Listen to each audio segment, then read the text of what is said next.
frustrated. This could be your year, or shed another tear. We drinking champagne or a consolation beer. Don't want to spend the fab? Man, just say you're broke. Cause it's Sunday Funday, where it ain't no joke. Good evening. This is your commissioner speaking. And welcome back to episode 3 of the Sunday Funday podcast. As always, I'm joined by my co-host, Coach Seeks. Seeks, I'm looking at our records. You and I, we are 1-2.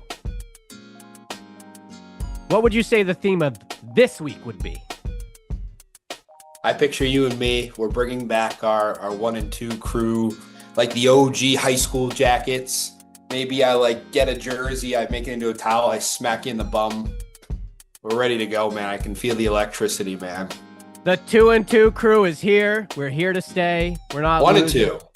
No, we're that's the goal. We want to be 2-2. I see what you're saying. You and I are going to be 2-2 after this week, Coach Seeks. We're going to make it happen. Sounds good. We had a little shakeup this past week. Obviously, we had a couple of teams that got their first win of the season. But before we move forward, we have to look back, don't we, Coach Seeks? Out of respect. We have to. So why don't we take a look back at week 2 in a segment I like to call Hit It.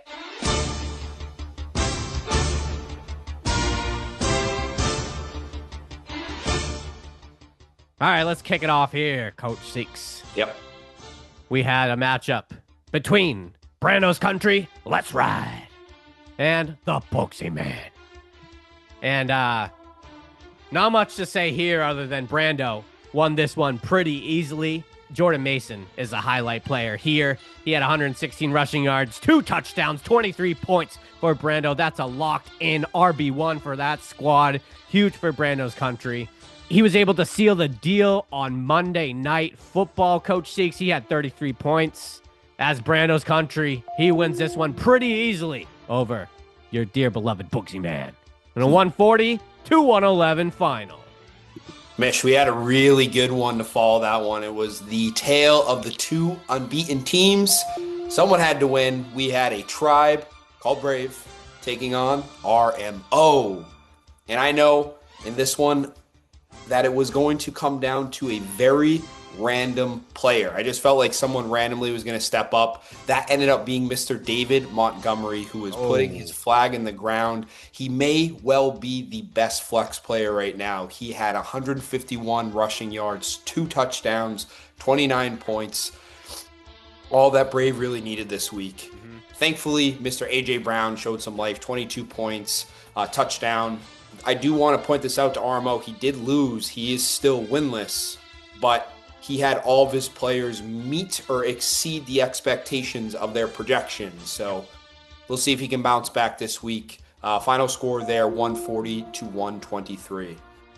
And Rocky Mountain Oysters will look to get their first win of the season. They are the only team left to be without a win. And speaking of winless teams, Coach Seeks, there was a team last week that you said you never picked to win another game this season. Dogwater. Their team is Dogwater. I think his team's Dogwater. A lot happened in this matchup, Coach Seeks. A good amount of injuries. One main injury was Najee Harris, tore his Achilles. Amarian Hampton, man, he took over that backfield. RB1. Talk about a team that needed running back health. He was looking at Isaiah Pacheco, RJ Harvey. No help there. He's got his man now in Amarian Hampton who can lead that backfield. So he got 24 points for the Snapchat King. On the other side of things, fourth quarter Zips struggling with wide receiver production. He's got T. Higgins, obviously the Burrow injury. That's hurting him there. Luckily, he's got the Sun God, though. Amon St. Brown, that's another guy he can count on for sure. But Billy, man, way to pull through. Leading the charge behind Caleb Williams in a 137-119 final. Billy, way to get your first dub. Yeah, he did. Still Dogwater. Time to talk about another Dogwater performance. That'd be my team.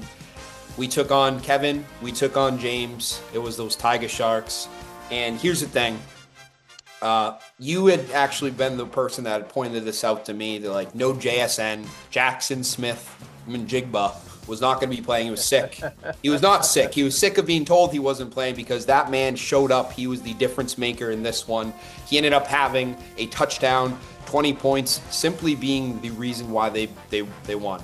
And again, they have on the Tiger Shark side, Jalen Hurts. He's been getting a lot of controversy over not really putting up an offensive performance. To be reckoned with, 35 points for him last week. Again, another strong performance by Gibbs, his RB1, 26 points. Adunze chipped in 15 as well. I think to simplify it on my side, I really don't want to call out anybody right now. They're really not worth calling out. I think I'm a good, not great team, and you saw that. You have a lot of people that are not performing, and I don't think they really truly deserve any call-outs right now. So as harsh as it is, the Tiger Sharks, they beat us bad 140 to 119. That's your number one seed there, Coach Seeks. Yeah.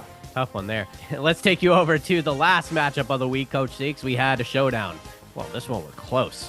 Between Sunday Bloody Sunday and the Wookiees of the year. Wookiees. Jonathan Taylor fell right into their lap in the second round, Coach Seeks. That guy is a stud. He had a huge game on the ground, 32 points for those Wookiees. On the Sunday Bloody side of things, Derrick Henry, rare, tough down week for him. Again, he fumbled the rock. That was tough to see, but it was just enough to put him over the edge, over those Wookiees. Huge win for Sunday Bloody Sunday. They're an interesting team, Coach Seeks. They got this four-headed monster at running back. The wide receiving core, it's interesting, and that's definitely a team that I could see making a move to help boost that wide receiver core, but they got the much-needed win here, Coach Seeks. They really did. Barely edging out a win over those Wookiees in a 106 to 105 final. So we got a lot of good matchups this week, Coach Seeks. We do. I actually did look ahead. I wanted to let you know in advance that I did look ahead. Wow. Any takeaways? I can't do it now. We got to get into it, man. All right, that's fair. I'm interested to see what the game of the week is, though. Are you ready, Coach Seeks? Let's go! Oh, yeah, we do the head nod thing now. Yeah. All right, Coach Seeks. I'm going to take you to this matchup first. Please. And it's between a tribe called Brave as they take on the Snapchat King. These are two teams that at the end of last episode, I said they'd both be winless still. They'd both be 0-3. I know. They heard that. They laughed right in my face, and they said, watch this. But now they got a tough competition between each other. Who will come out on top here? I mean, let's start with the Snapchat King. They get a huge boost with the CD Lamb injury. They got George Pickens as wide receiver 1 in Dallas. We already mentioned Omarion Hampton, new RB1. And on the other side of things, we have Coach Brave, who's making a lot of lineup changes I'm seeing. We have Travis Hunter benched him. Two wide receivers here I want to spotlight that these two teams desperately need. Lad McConkey for Brave, BTJ for Snapchat King. Who is going to outshine the other? That will be the difference here. It's honestly a coin flip, but sorry to say, I got Snapchat King here. Okay. Interesting. A little bit of a win streak. Not as interesting as this one right here. Wookiees of the Year, who just suffered his first loss against a man searching for his first win in RMO. This one's a very interesting one because you're dealing with a lot of injuries. Again, who isn't but Wookiees? First pick, CD Lamb, out 4 weeks. Like you had highlighted, he does have a lot of key contributors that he either drafted late or picked up via the waiver wire by spending all of his fab. If I'm looking on the RMO side to kind of complement this matchup, it really does all come down to Jaden Daniels. Is he going to play? We keep kind of hearing that he's itching towards playing, and then you have Terry McLaurin, who's also suffering an injury that could impact his fantasy production. I do like what we saw in Nico Collins, and please do not get me started about Emeka Egbuka, the guy that just is going to spearhead RMO.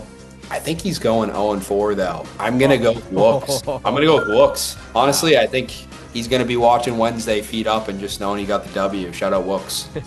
All right, I'm going to take yours. I'm going to take your matchup next, You Coach come. Seeks. This is where you really see the true colors of your team because you got back-to-back really tough competition. Last week, Tiger Sharks. This week, you got Brando's Country. Let's ride. Yep. Look, Ashton Janty, Marvin Harrison, we talked about it this morning. They're the two guys that are kind of holding your team back. Mhm. But I will take your wide receiving core over Brando's wide receiving core. Jeez. I do. I will. I absolutely will. On the other side of things, we got Jordan Mason, RB1. I just faced Brando. That's a tough squad to face. This one will come down to Herbie versus Lamar, too. I think the battle of the QBs, Lamar's obviously top of his game right now. I'm interested to see what happens there, Coach Seeks. I will take Brando's Country in this matchup. Keep it riding. Keep it riding. Brando's I Country. think so, too. Let's ride. He beats me pretty bad. I'm going to take you. You have also a very interesting matchup. You are very wide receiver heavy, going against Sunday Bloody Sundays, that four-headed monster on his side. I thought it was very interesting this week. He is giving one of the hottest quarterbacks a go in Daniel Jones against the Rams. I think that is going to be a shootout of a game. Devonta Smith popped off on his bench last week. He is giving him the nod yet again. And again, he's going to really heavily rely on those running back matchups. On your end, I think it really does come down to Puka Nacua in that game being a shootout in Indiana. Tyreek has a divisional game on his side against the Jets. Pretty evenly matched game on this side. Definitely. I really could get talked into either way, so I'm going to give you the nod. Not because I'm doing a show with you, but I think Patrick Mahomes, if I'm looking at Danny Jones, I think he's going to turn into a pumpkin this week. He's looked Patty really Mahomes good. too? That's what he does. I think you get the nod just because of the quarterback situation, but I could be wrong. Yeah, it's going to be close. Sunday Bloody Sunday is a great team. Not looking forward to that running back matchup at all. I know. All right. Do you hear those bells, Coach Six? Oh, loud and clear, man. They are loud. We got a huge game of the week here between the number 1 seeded Tiger Sharks, and they're taking on the number 3 seeded fourth quarter Zips. Couple of notes here. Look, T. Higgins without Burrow, what do you do with him? If you're fourth quarter Zips, you got to start him and hope for the best. But you look at who you're facing, Coach Seeks. You look at, talk about four-headed monsters. We got another four-headed monster over with those Tiger Sharks. They got JSN. They got Malik Nabis. They got Roma Dunes. And they got McMillan in Carolina. Man, they are stacked at that position. But if fourth quarter Zips wants any shot in this one, he's got to have a Brock Bowers type blow-up game, which is possible. He's yet to have one this year, but he needs it bad. Unfortunately, I don't see the fourth quarter Zips coming anywhere close to winning this one. I have the Tiger Sharks. What about you? I think it's the right thing to do. Until they prove that they can lose, it's Tiger Sharks in this one. And all right, that's all I have for you today. Thank you for tuning in to episode 3 of the Sunday Funday podcast. Coach Seeks, any final thoughts? I think for me, it's the teams that have an O in the win and the loss column. Is RMO going to continue to be winless, and are the Tiger Sharks going to be undefeated yet again? That's what I am fully watching this week on my side. Cool. And what I'm watching for, those Bengals. Those Bengals, man. They got the Chase Brown owners, the Jamar Chase owners, the T. Higgins owners. You're kind of in limbo right now. What do you do? Do they make a move at quarterback? Do they roll out Browning? Was last week just a bad game? I don't know, but I'm just lucky I'm not in that position at the moment. But I'm interested to see what the outcome is, because it could be panic time for a lot of those owners for sure.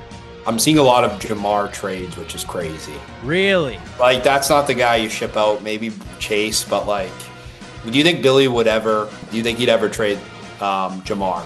Yes. I do too. I do too.